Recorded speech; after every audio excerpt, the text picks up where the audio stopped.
Dominic, you clearly have a world-class memory, it's beyond dispute, but were you always very bright when you were at school? Did you remember facts and figures effortlessly? No, quite the opposite.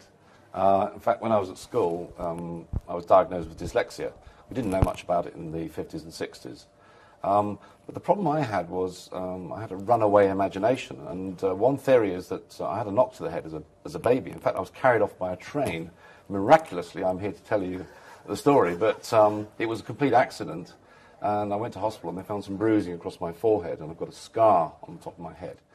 And in those days they didn't know anything about attention deficit disorder. They didn't have labels like that, but I think I had a combination of ADD and dyslexia. Anyway, long story short, I spent most of my time just staring out of the window, wishing I was out there. I loved the 3D world rather than the world of writing. So I was very slow at reading and writing, and I had great difficulty concentrating on what the teacher said. So, in fact, it took me 4 attempts to pass English language at O-level.